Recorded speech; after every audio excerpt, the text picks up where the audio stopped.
Olá pessoal, estamos de volta com mais um episódio do podcast Cidadania e Ciência, aqui do campus Florianópolis. Esse podcast é uma produção do Instituto Federal de Santa Catarina, campus Florianópolis, na parceria com o Laboratório de Cidadania Digital, onde nos cede aqui esse belíssimo espaço, e também com a UDESC FM, onde reproduz esse programa às terças-feiras pela manhã. E hoje nós temos um assunto muito importante, né, que é sobre a amamentação. No dia 1º agora de agosto, nós tivemos o Dia Mundial da Amamentação e durante todo o mês de agosto, o Agosto Dourado também, um mês que lembra essa data e a importância dessa data. Para isso, hoje a gente tem duas convidadas. Então é importante que a gente recebe duas pessoas ao mesmo tempo, as duas Julianas, né, a professora Juliana Jacques da Costa Monguilhotti. O currículo é bastante extenso, ela é doutora em enfermagem pela Universidade Federal de Santa Catarina, expertise na atenção à saúde da mulher e do recém-nascido, professora aqui do campus Florianópolis. A outra professora Juliana Fernandes da Nóbrega, também formada pela UFSC, especialista em saúde pública, mestre e doutora pelo programa de pós-graduação em enfermagem da UFSC. Professora também aqui do campus Florianópolis. Professora Juliana Jacques, primeiro, obrigado por ter aceitado o nosso convite. Boa tarde, eu que agradeço. É um tema muito importante, né? Então, não só por estarmos em agosto, mas é um tema que a gente precisa estar falando o tempo todo, devido à importância que ele tem para a saúde das mulheres e das crianças, da sociedade no geral. Professora Juliana da Nóbrega, podemos fazer assim? Isso. Obrigado por ter aceitado o nosso convite, é um prazer te ter aqui. Prazer é meu também pela oportunidade da gente poder falar um pouquinho desse tema que é de extrema relevância para a saúde pública mundial. Tá certo, então a gente começa do começo, né? O Dia Mundial da Amamentação, 1º de agosto, como é que vocês definiriam a importância dessa data, professora? Bom, a gente precisa trazer para a sociedade, né, esses temas que são tão relevantes e às vezes acabam sendo banalizados, assim, né, por ser algo às vezes visto como natural, né, como se toda mulher soubesse amamentar, como se o bebê já nascesse sabendo mamar. E na prática a gente sabe que tem muitos desafios, né, e só quando passa por esse momento é que talvez aquela família entre em contato com as alegrias, mas também com os desafios da amamentação. Então é um tema transversal, assim, né, que atinge a economia, a saúde pública, e que a gente tem que estar conversando com todos, toda a nossa rede, assim, né, com as escolas, com o sistema de saúde, com a publicidade. E, professora Juliana, é uma data hoje, em 2026, para comemorar, para ter atenção? Como é que está esse processo? É uma data para comemorar, com certeza, mas, acima de tudo, é uma data de alerta. Por quê? Porque tanto é Agosto Dourado por ser o alimento padrão ouro, né? E esse padrão ouro, ele possibilita, então, uma série de fatores protetores na mãe e no bebê, né, na criança, a curto, médio e longo prazo, e que isso responde, né, significativamente, quando eu falei da saúde pública, porque ele não vai só beneficiar aquela mulher e aquele bebê, ele vai beneficiar toda a população, né, uma vez que a gente aumentar esses índices, e por isso um alerta, né, porque a gente tem índices a serem alcançados mundialmente, inclusive com pactos, né, globais, que o Brasil também é signatário. A gente, para alcançar esses indicadores, então, de saúde, nós precisamos estar trabalhando bastante. E como a professora Juliana, que minha xará também falou, uma coisa muito relevante é a questão cultural, né? Isso a gente destaca bastante também, o fortalecimento dessa cultura.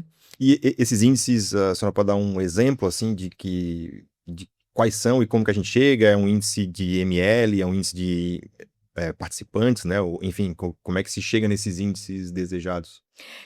Então, esses índices, eles são feitos estudos, né? No mundo todo tem estudos. Aqui no Brasil a gente tem o ENAM, né? Que é o estudo que avalia, então, nacionalmente, né? A alimentação na primeira infância. e eles mostraram, né, eles mostram para nós as taxas. Então, a Organização Mundial da Saúde, ela indica que no primeiro mês de vida a gente tem ali em torno de 80%, né, de crianças em aleitamento materno exclusivo. E o aleitamento materno exclusivo, né, quer dizer que a criança então só recebe o leite humano, né, o leite da própria mãe. Esse aleitamento materno exclusivo, ele é recomendado nos primeiros 6 meses de vida. E aí esses índices a gente vê que eles ainda estão aquém do que é preconizado pela Organização Mundial da Saúde e pela ONU também. E, professora, esse índice está aquém, daria para dar um motivo, é falta de informação, ou às vezes é um problema com o leite com a mãe, enfim, a pega do bebê, daria para dizer por que a gente não chega nesses índices ideais? É uma questão multifatorial, né? E muito, como a professora Juliana falou, assim, da questão cultural mesmo, né? Eu lembro que e é tudo muito recente, assim, né? A minha irmã, ela tem 4 anos a mais que eu, e eu lembro que ela tem aquela foto onde atrás fica a pirâmide das latas de leite, né? Então, e a minha mãe conta, assim, né, que ela não tinha leite, ela nos amamentou por uns 2 meses, assim, só. Porque, né, alguns anos atrás tinha isso de que a fórmula era mais saudável, né, então quem podia comprar o melhor alimento para o seu filho seria a fórmula. E tudo que é cultural é muito difícil de a gente ir desmanchando, né. E aí, então, informação, né, então cada vez mais a gente precisa falar que, né, que é padrão ouro, que o melhor alimento para o bebê, e depois dos 6 meses, como ainda alimento complementar, é o leite materno, né, o leite humano. Não tem nenhum outro alimento, nenhuma vitamina, nada que substitua e que possa trazer tanto benefício para a vida do ser humano, como aquele leite, né, que é da sua mãe. Nós somos os únicos mamíferos, né, que tomamos leite de outro animal. Então, e aí depois tem outros fatores, né, então a falta de informação, essa questão econômica, né, então a gente sabe que a fórmula ela gera dinheiro, então infelizmente a gente tem as indústrias, né, da fórmula, e Tem aí que interesse fazem nisso. que tem interesse, que fazem toda uma propaganda ao contrário, né, e com mentiras mesmo, né, então a gente sabe que é como se fosse uma corda, né, e às vezes o lado que fala do leite materno não tem tanto financiamento, não tem tanto dinheiro, não consegue ter tanto alcance, digamos assim. Mas já houve alguma melhoria nesse sentido, assim, porque me parece que antigamente era mais. Acho que o leite materno ele está se consolidando como isso, assim. Essa questão econômica, inclusive, melhorou nesse sentido, professor? Melhorou, né, se a gente olhar para a década de 60 e 70 era eu brinco, né, um show de horrores. Show de horrores, porque a gente teve um índice de mortalidade infantil absurdo, né, olhando aqui para o Brasil, mas isso era mundial. E esse índice de mortalidade infantil e de mortalidade materna, ele estava diretamente relacionado com baixo índice de aleitamento materno. Então, o que quer dizer isso, né, bem coloquialmente? Crianças que são amamentadas, né, a gente incentivar a amamentação, a gente diminui mortalidade infantil, né, que é um dos principais indicadores que a gente diz que uma população é melhor do que a outra, né, ela é mais próspera, enfim. Então, países, né, que têm maiores indicadores de aleitamento materno são países que têm também menores taxas de mortalidade infantil, de mortalidade neonatal também, que é bem importante, né, que está lá nos Objetivos do Desenvolvimento Sustentável, e de mortalidade materna. Né? E aí, de novo, eu chamo a atenção para números, indicadores, né, epidemiológicos, que mostram ainda o Brasil aquém das metas que ele se comprometeu na questão de mortalidade materna. E a gente sabe que a amamentar, então, reduz, né, a chance de mortalidade das mulheres. Por quê? Qual é a relação biológica entre a amamentação e uma menor mortalidade materna? Então, o aleitamento materno, hoje a gente tem uma série de estudos, né, bem robustos, bem comprovados, a gente fala muito de evidência científica, né, muita de alta qualidade, que se eu ficasse listando aqui contigo, Rafael, eu e a Monguilhote, a gente ia ficar horas aqui falando dos benefícios, né, são muitos. né? Um deles, assim, muito importante é evitar a hemorragia, por exemplo, a hemorragia pós-parto, né? Uma vez que o bebê que vai ao seio materno, ele desencadeia fisiologicamente, né, uma série de fatores em que a gente eleva níveis de ocitocina pós-parto, que é super importante para fazer contração uterina. Então, esse é um exemplo, né? A outra questão, o leite humano, ele é o único leite, né, que tem, que a gente chama de alimento vivo. O que é alimento vivo, né? Por isso que a fórmula ela nunca consegue imitar o leite humano, né? Ele tem componentes ali dentro que se modificam ao longo da mamada e ao longo do tempo. Então, esses elementos, eles vão estar de acordo com a necessidade daquele bebê. Isso quer dizer o quê? Que ele é um alimento personalizado. Então, o alimento do meu bebê, ele foi preparado durante a gestação, que daí a professora Monguilhotti pode falar bem melhor disso, né? Que tem bastante expertise, ele é preparado durante aquelas 40 semanas para aquele bebê que a gente está ali, né, está em formação. Então, quando ele nasce, ele recebe exatamente aqueles nutrientes e aquelas imunoglobulinas que ele precisa, né? Essas imunoglobulinas, então, trazendo assim para um termo mais coloquial, são os anticorpos. E nenhuma fórmula ela tem como imitar isso, mesmo com toda a tecnologia que a gente tem hoje. Câncer de mama também, né? Fator Isso. protetor para o câncer de mama. Então, vamos até aproveitar essa deixa da professora Juliana, do início, né? O que torna, então, esse leite materno tão precioso, né? Tão dourado, por assim dizer, e como que ele começa, né? Como é que começa a formação desse leite depois, professor? Então, é durante a gestação, né? Então, essa mulher, ela produz uma série de hormônios que vai constituir esse leite, vai produzir, e durante o trabalho de parto, ela também vai desencadear uma cascata de hormônios que vai continuar a produção e vai fazer a ejeção desse leite, né? Então, a gente sabe que algumas mulheres já vão ter o colostro, né? Elas já vão perceber esse primeiro leite no final da gestação, outras não, isso é normal, né? A gente nem estimula, assim, que fique fazendo a expressão da mama, nada, porque o esperado é que o leite desça, né, que a pojadura aconteça ali entre o 3º e o 5º dia de vida do bebê. Então, antes disso, é o colostro, que é esse leite rico, né, em anticorpos, que a gente fala que é a primeira vacina do bebê, e porque protege realmente, né, e como a professora falou, assim, é individualizado, né, para aquela, e a gente tem estudos, assim, isso é muito bonito, que mostram que a saliva do bebê manda informações para o cérebro da mãe, e aí muda a constituição do leite para aquele bebê. Então, se ele tá doentinho, se ele tá com uma necessidade especial, ela vai produzir aquilo que o bebê dela precisa. Então, há uma conexão direta, assim, entre a criança, a mãe, o leite, tudo faz parte, né? Sim. E por que é recomendado esse aleitamento exclusivo até os 6 meses? Assim, ele não precisa de mais nada nesses primeiros 6 meses, nem água, nem... Enfim, então, muita gente chazinho, é isso, aquilo. O que o leite materno tem que é suficiente para esses 6 meses? Ele tem tudo, né? Ele tem 100% das necessidades nutricionais do bebê.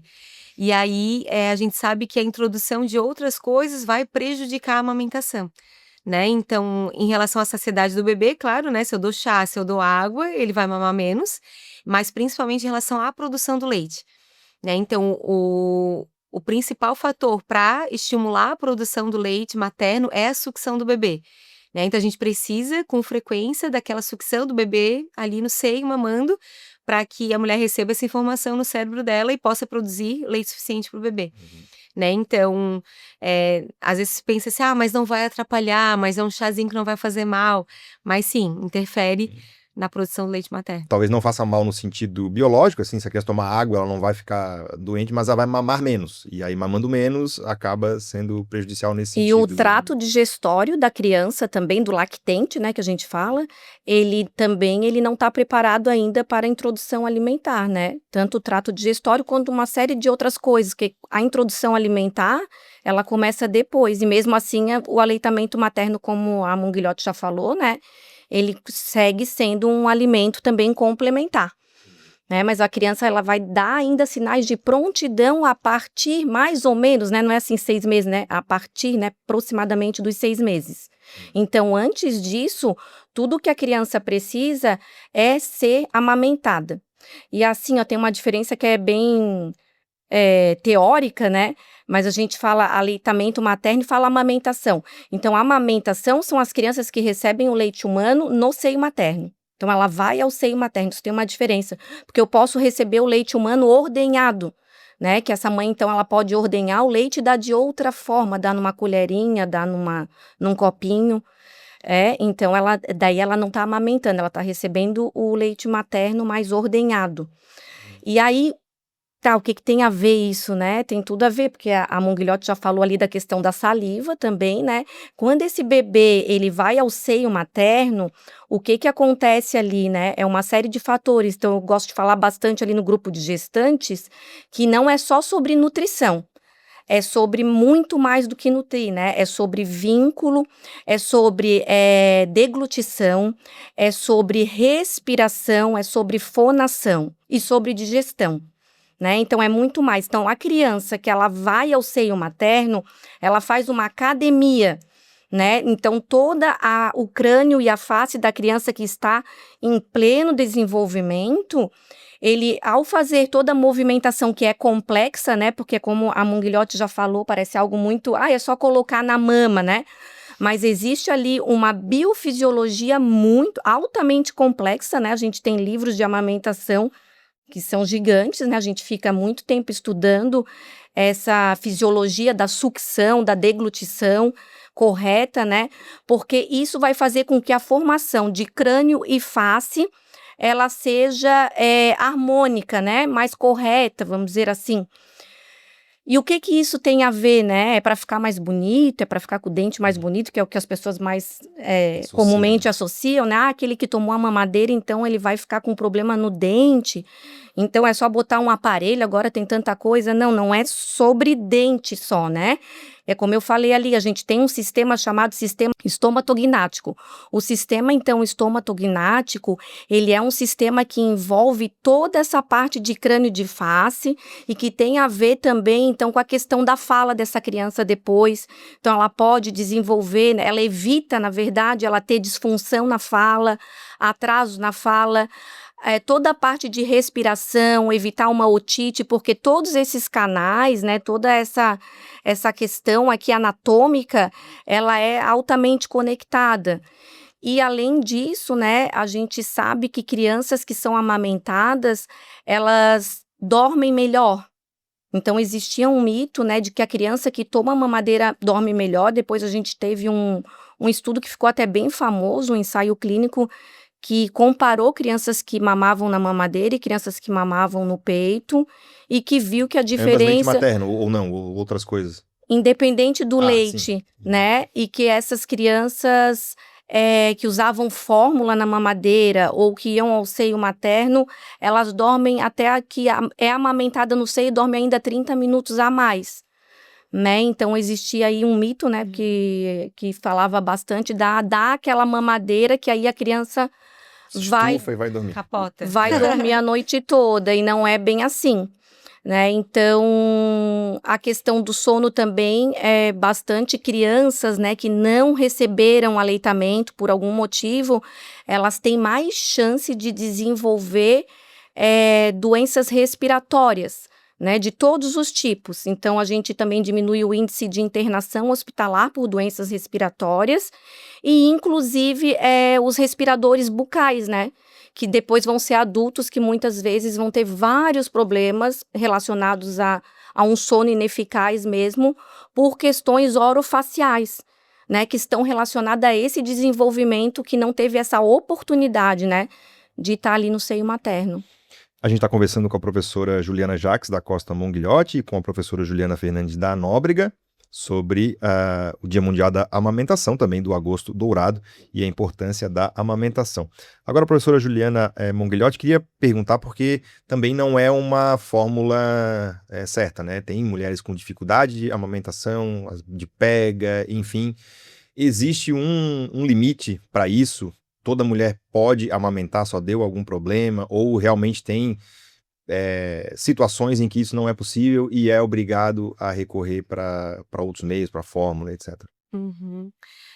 Cada dupla é única, né? Então a gente precisa realmente olhar para aquela mulher e para o bebê dela de forma totalmente individualizada, assim. Mas a grande maioria das mulheres vai poder amamentar e algumas dificuldades vão surgir depois.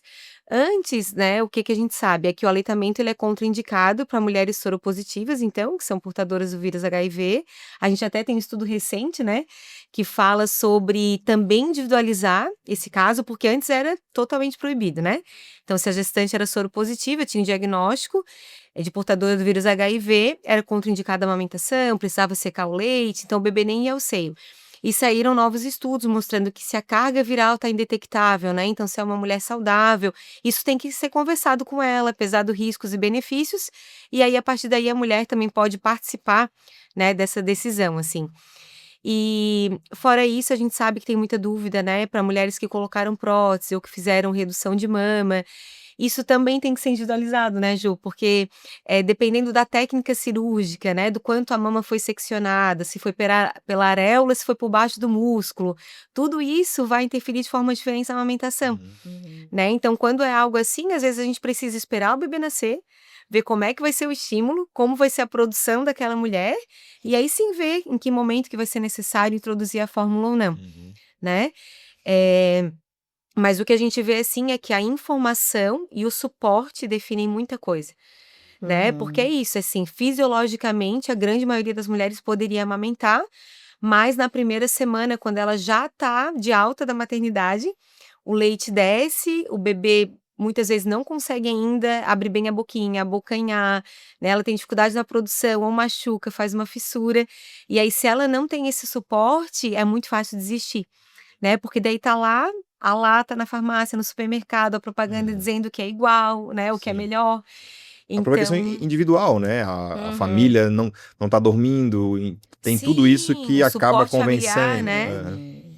E esse chegar nesse ponto, assim, né? Até quando isso passa a ser prejudicial, até de forma social, por assim dizer, né? A família não tá dormindo, enfim. Vale a pena chegar até o limite, ou tem alguma coisa que vocês indicam assim, olha, a partir desse ponto é melhor procurar uma outra fórmula? E se isso pode ser, por exemplo, um outro leite materno, um banco de leite, alguma coisa assim? Uhum. Hoje em dia a gente tem muitos recursos, né, que há alguns Uhum. anos atrás a gente não tinha. Então, de todas as formas, né, porque às vezes a gente olha assim: "Ah, o bebê tá bem, mas a mãe emocionalmente não tá nada bem", né, Uhum. então precisa às vezes intervir, Uhum. né, seja com psicólogo, com medicação, com suporte, né, alguém da família que possa ficar um pouquinho para que ela consiga dormir, e aí produzir o leite, né, e aí desejar amamentar, que isso é muito importante também. Mas falando do bebê, assim, fisiologicamente falando, é o estado do bebê que vai nos dizer que aquela amamentação tá legal ou não, né. Então o bebê, muito mais do que o ganho de peso, a gente olha também de forma individualizada para aquele bebê, Uhum. né. Então ele tá hidratado, tá fazendo xixi, tá fazendo cocô de forma adequada, o peso também, claro, né. Então tudo isso vai nos dando informações, assim.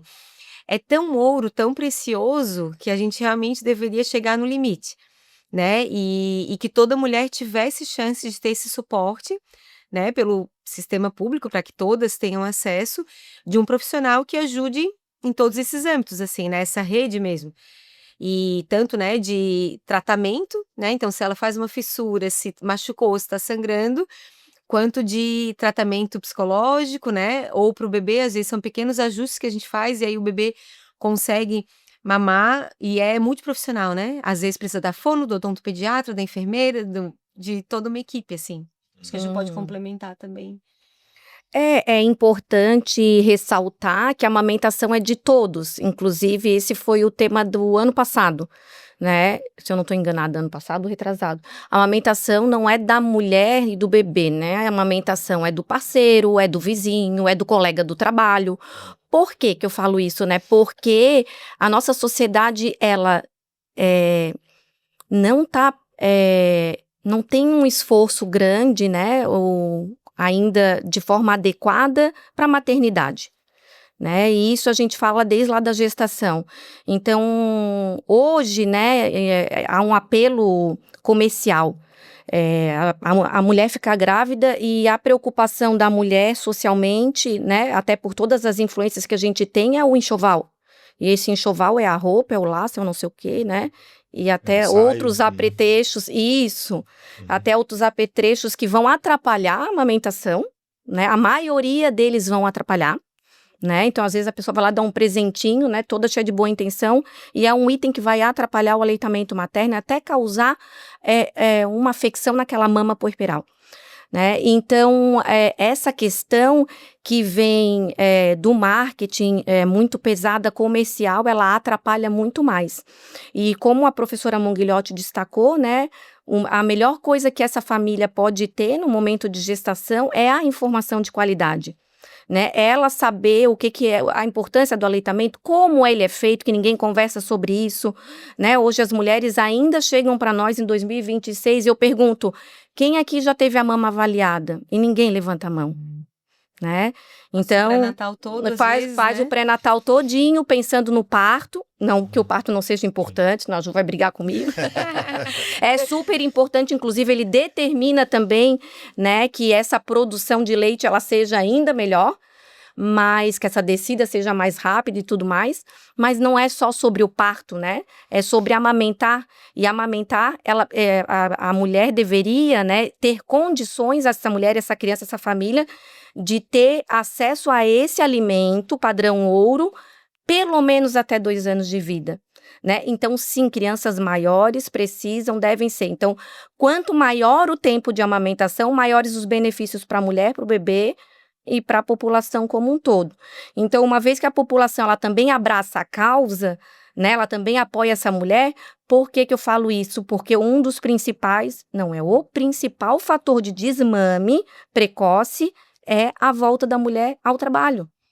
Né? E a gente sabe que nos locais de trabalho nós não temos condições e apoio adequado para que essa mulher siga no aleitamento. Mas até acho que é importante, né, que o Rafael perguntou sobre o limite, assim, né? Então, geralmente, isso é avaliado muito em conjunto com o pediatra. Né? Então, se aquele bebê não está ganhando peso, a gente tem que avaliar o que está acontecendo. Então, muitas vezes é um ajuste na pega, né? E aí aquele leite não está sendo extraído da forma como deveria, ou é a produção, a alimentação da mãe, que pode também contribuir.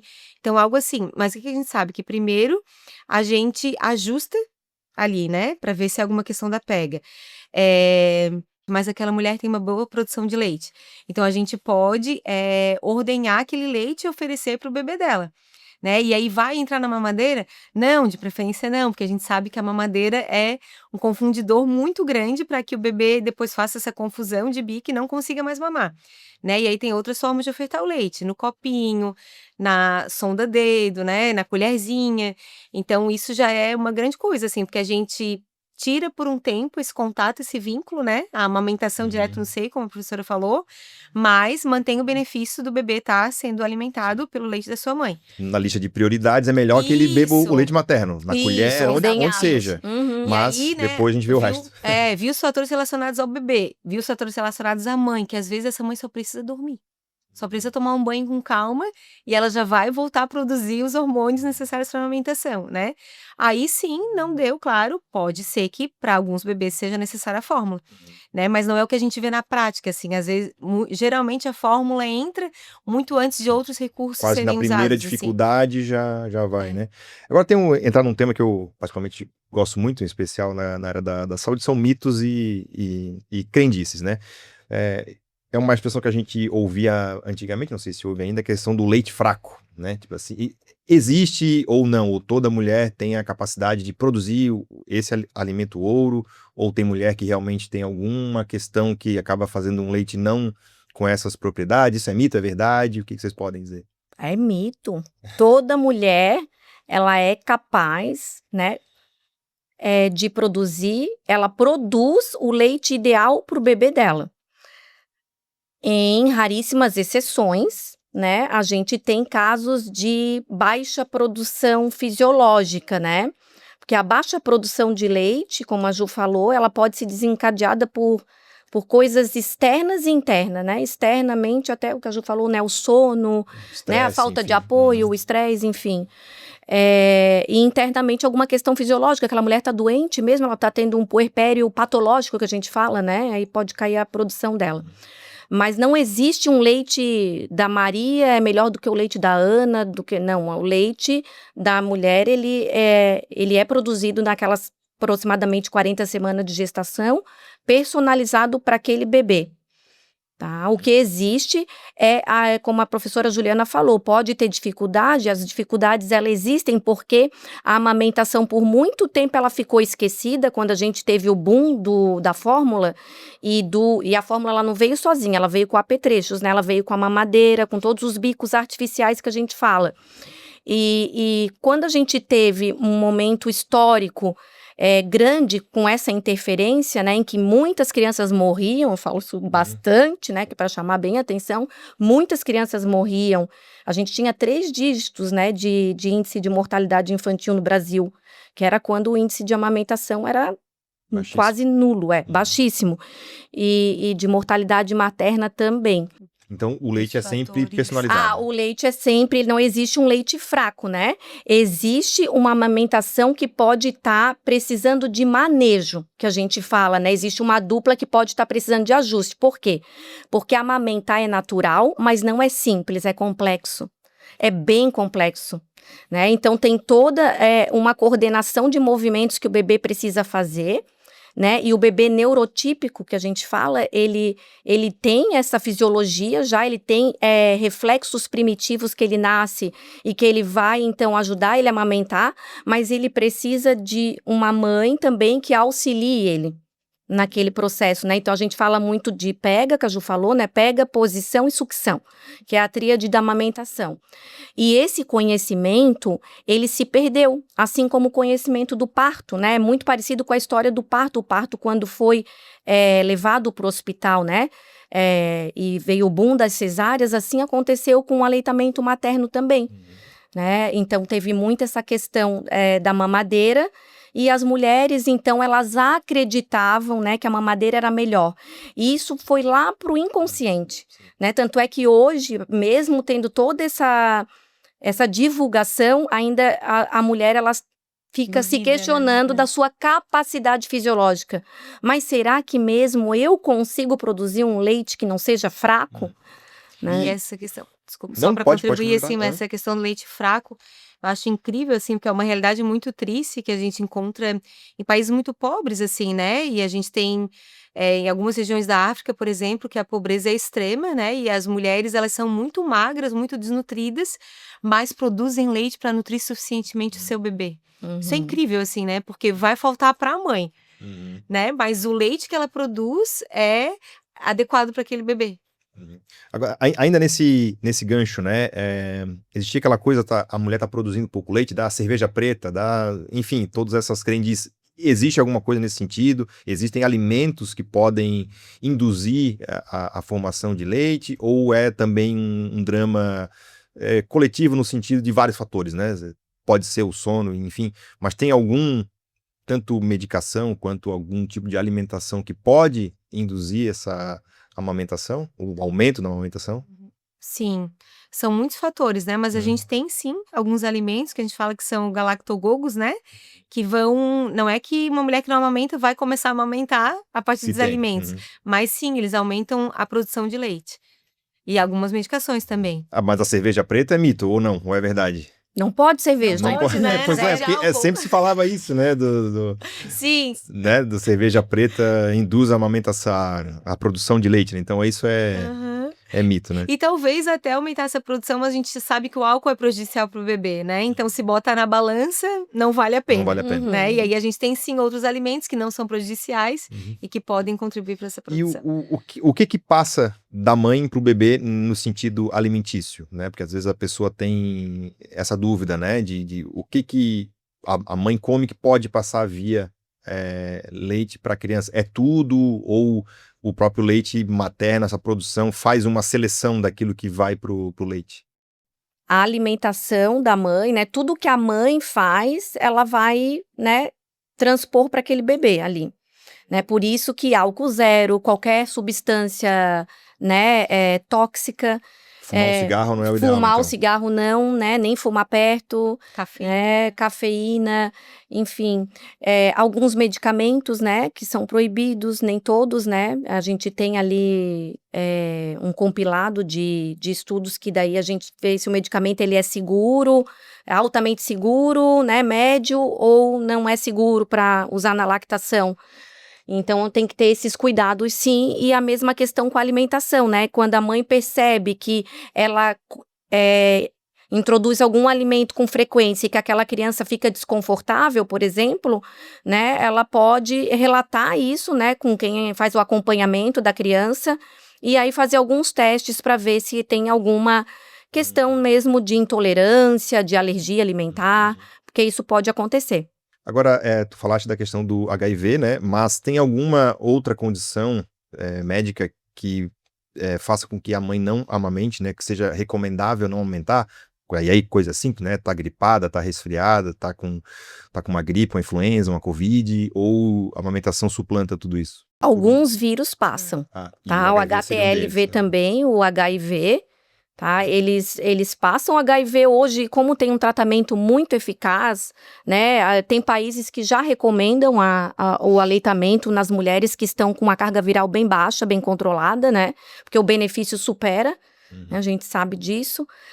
O HTLV ainda não. Então, as doenças infecciosas, né? Elas a gente tem que ter um pouquinho mais cuidado, por exemplo, né, se a mãe tá com tuberculose, né, ela vai ter que tomar cuidados, né, por exemplo, de usar a máscara, de lavar bem a mão, mas se ela puder continuar amamentando, ainda o benefício supera o não amamentar, né, ou ela pode ordenhar aquele leite e oferecer para o bebê de maneira segura, que a gente fala, né. Agora, vocês falaram, né, com relação a esses primeiros 6 meses, depois continua sendo indicado até 2 anos, e tem um momento de parar, um momento em que o leite materno passa a ser, não vou dizer supérfluo, claro, porque tem todos esses movimentos junto, mas a partir do momento que ele deixa de ser esse alimento, passa a ser mais uma questão da mãe com a criança, enfim, tem um momento, assim, de que ele cumpriu a sua função? Não. Quando para aquela mulher já não é mais saudável, né, quando vira um fardo, quando para ela não é legal, né, então ela tá ali amamentando, mas só pelo bebê, e aí o bebê já tem mais de 2 anos, então começa a se considerar, né, nutricionalmente o bebê já tá ok, né, já tá comendo de tudo, recebeu até os 2 anos todo o suporte imunológico que o leite materno pode oferecer. E aí, né, se pesa que talvez seja a hora de parar, de desmamar. Que geralmente é isso aí, a partir dos 2 anos, ou... A gente tem mulheres que amamentam crianças de 5 anos, por exemplo, né.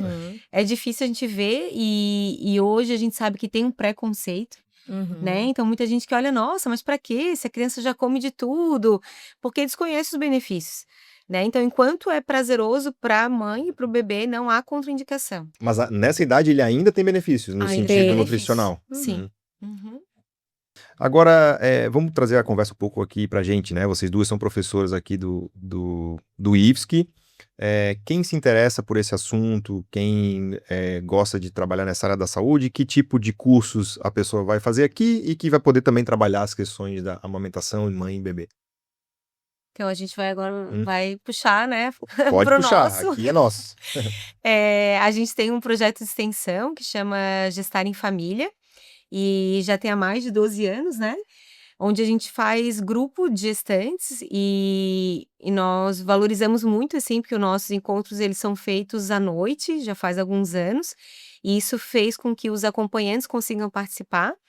Quase 100% dos acompanhantes que vêm são companheiro dessa mulher, e isso vai trazer muitos benefícios, né, para a amamentação, porque daí o companheiro entende a importância, entende quais são as dificuldades que podem surgir, como que ele pode, contribuir desde a gestação, porque, né, uma coisa que a gente consegue pensar, assim, por que que há alguns anos também, né, além de todo esse marketing, por que que muitas mulheres não conseguiam amamentar? Né, porque é extremamente complicado se a mulher precisa lidar com todas as funções da casa sozinha, né, então se ela precisa deixar o almoço pronto, a casa limpa né, e ainda produzir leite, cuidar daquele bebê sozinha, é quase impossível, né. porque em alguma parte isso vai pegar, né, e talvez seja no emocional mesmo, porque se ela não consegue nem tomar um banho, nem se alimentar, dificilmente ela vai conseguir nutrir aquele bebê, né, então essa rede de apoio, assim, é muito importante. E aí no Gestar a gente tem, né, são pelo menos 6 encontros, onde a gente vai abordar todos os assuntos relacionados à gestação, o parto e o pós-parto, incluindo a amamentação. Outra coisa seria filtrar, né, hoje a gente tem muita informação, e às vezes vai lá no Instagram ou pergunta lá para o ChatGPT, e aí, né, tem mulheres que compram Produtos trocentos mil necessários. super desnecessários, mas como, né, a professora falou, às vezes não só desnecessários, mas que vão atrapalhar a amamentação, e aí às vezes quando o profissional chega, já é tarde demais, já é mais difícil fazer aquele manejo, né, Mas então... nesse caso da amamentação, me parece ainda estar um pouco protegido das fake news e coisas mais absurdas, assim, o leite materno, ou não, ou vocês que estão dentro desse mundo veem também desse jeito, né? Por exemplo, as vacinas, né? Tem muito mais ataques, tem muito sim. mais tentativas de descredibilizar do que o leite materno. Acho que ninguém Sim. discute o leite materno, né? É mais ou menos isso, ou vocês nessa área também enfrentam esse tipo de desinformação? A gente se pensar assim, ó, quando as nações precisaram voltar à amamentação, né? Vamos fazer campanha para voltar, porque crianças e mães estão morrendo. A gente teve ali na década de 80, bastante publicidade que trouxe a amamentação de forma bastante romantizada, e até hoje, né? Se tem aquela coisa, ai que lindo, tira foto. Então tem esse apoio, vamos dizer assim, né? Mas eu falo que é meio uma maquiagem, sabe, Rafael? Por quê? Porque é a coisa assim do é bonito, mas te vira. Né? É bonito, mas dá conta de fazer tudo, trabalhar igual, ser uma mulher produtiva, ser uma mulher maravilha, né? Que é essa mulher que tem que estar plena, que tem que estar cuidando do filho, que tem que estar tudo ok, que tem que ser ótima profissional.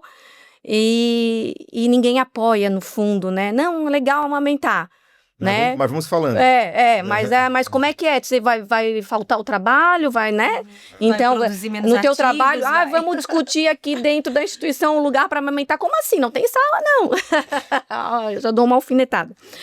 Então é isso, né? Todo mundo acha bonito, legal, mas na hora de dar o ok, apoio, eu digo que é meio uma maquiagem, sabe? Então, não a questão da fake news em si, eu acho que isso não é tanto, como tu deu o exemplo da vacina, mas a gente ainda precisa evoluir muito quando a gente fala de maternidade.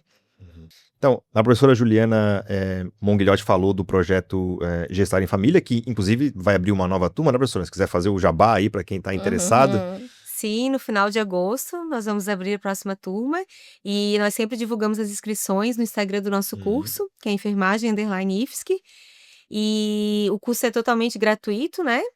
À noite, e já estão todos convidados. Em breve a gente já vai estar divulgando o cronograma e o link para as inscrições. É uma vez por semana, que é o que Uma são vez os por encontros? semana, nas segundas-feiras à noite, das 19 às 21.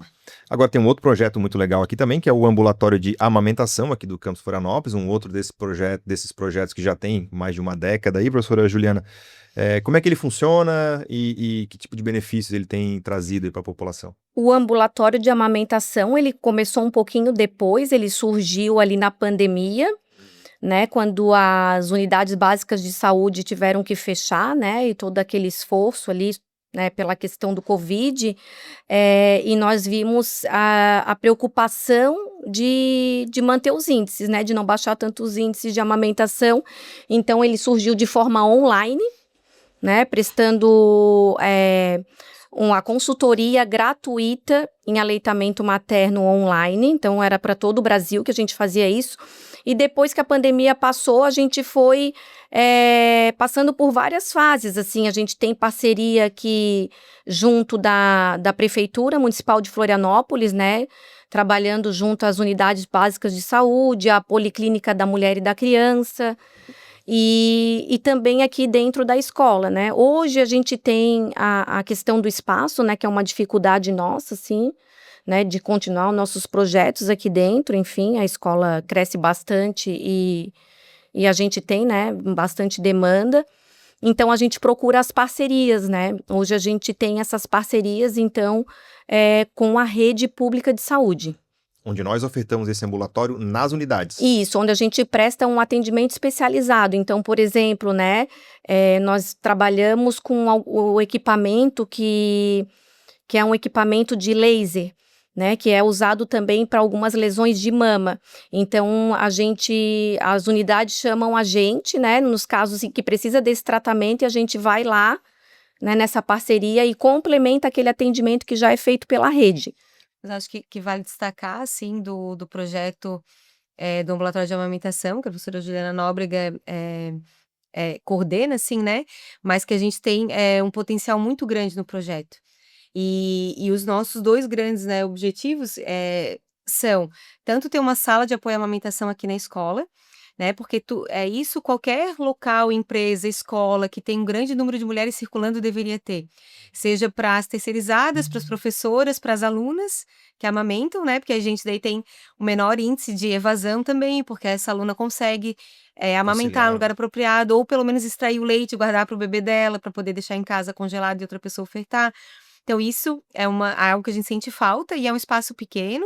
E outra coisa seria essa sala para atender a comunidade, né, porque as parcerias são importantes, mas também nos limitam. Então, se a gente tiver um espaço onde a gente possa, né, nós que somos enfermeiras, que temos o laser, que podemos ofertar esse manejo da amamentação, atender esse público externo, como extensão, isso é muito rico, né? Então, hoje a gente tem um projeto, mas depende da liberação desse espaço físico. E do curso em si, né? A gente tem o curso técnico em enfermagem aqui, né, no campus. Que a professora falasse um pouquinho desse curso, como é que tá a procura, se a gente tem para as próximas entradas, né, a possibilidade de novos alunos, o que se aprende nesse curso, enfim, puder falar um pouquinho dele pra gente. O curso técnico em enfermagem é o nosso carro-chefe e ele é um curso onde ele vai sair o técnico de enfermagem generalista, né, mas ele tem uma fase ali que a gente trabalha também a saúde materna e infantil. E por a gente ter essa expertise, né, muitos profissionais do nosso corpo docente têm expertise nessa área, e a gente tem muitos projetos de pesquisa, de extensão, de ensino, o estudante, ele então vivencia essas experiências, né, ele tem oportunidades diferenciadas de atuar nessa área. Né, mas ele não sai especialista, né? Sim. Uhum. Mas ele tem, assim, uma gama de possibilidades ali que vão dar para ele uma base bem boa.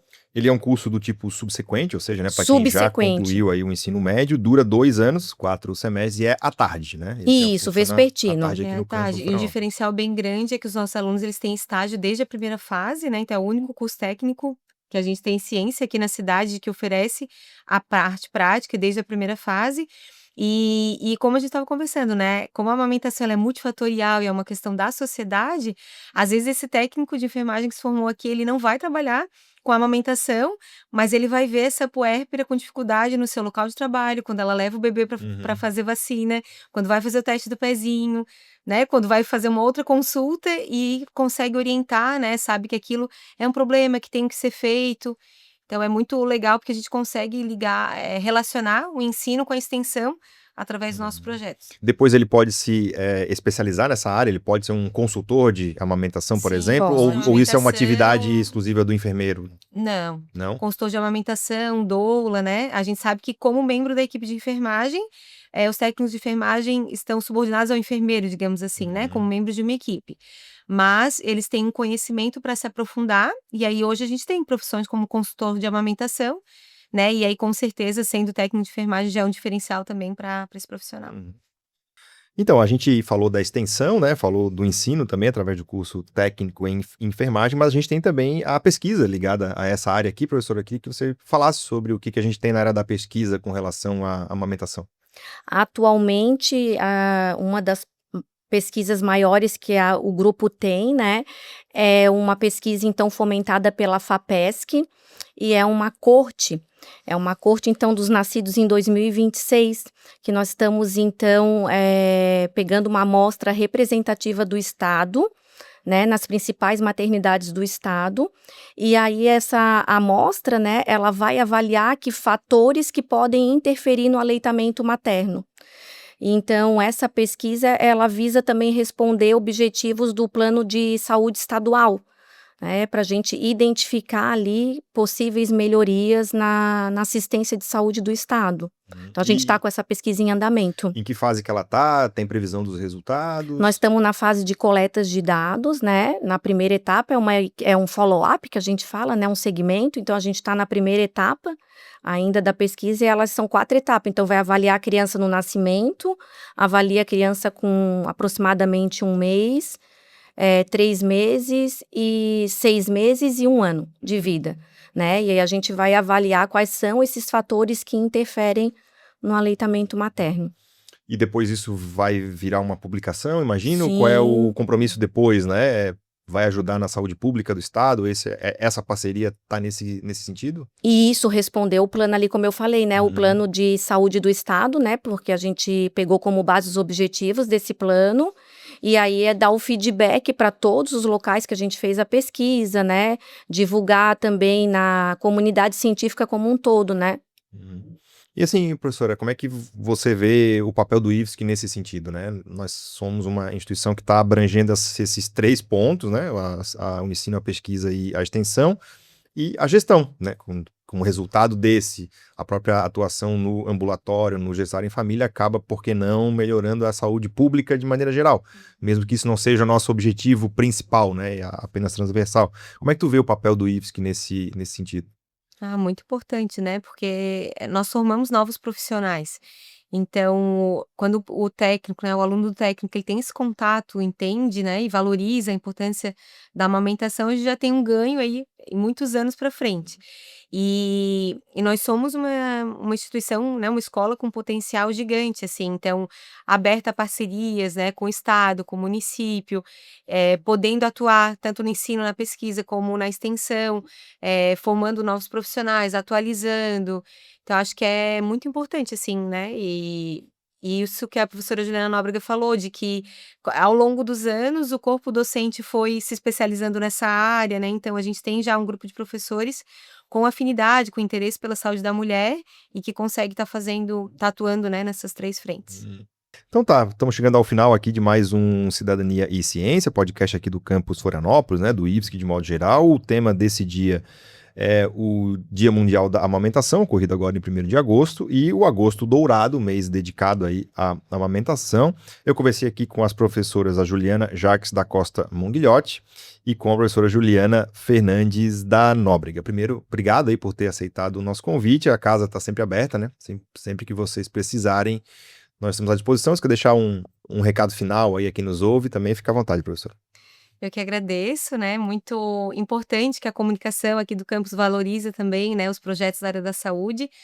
E eu estava pensando nisso, assim, né, nós somos uma instituição que tem um histórico muito dos cursos das exatas, né. Então industriais, quando a gente fala no IFSC, eu mesmo quando entrei aqui, quando soube, né, que nossa, vaga para ser professor da enfermagem, tem enfermagem aqui no campus, então é pouco conhecido, né, mas lembrar que, assim, quando a gente fala de saúde, geralmente nós estamos falando de tecnologia leve, né, então às vezes, assim, não tem um produto, uma máquina, um equipamento que enche os olhos, que diga: "Nossa, isso vale então tantos milhões, tantos mil reais", mas tem isso, né, tem saúde, a gente está falando de vida, de redução de mortalidade, de bebês saudáveis, né, da próxima geração.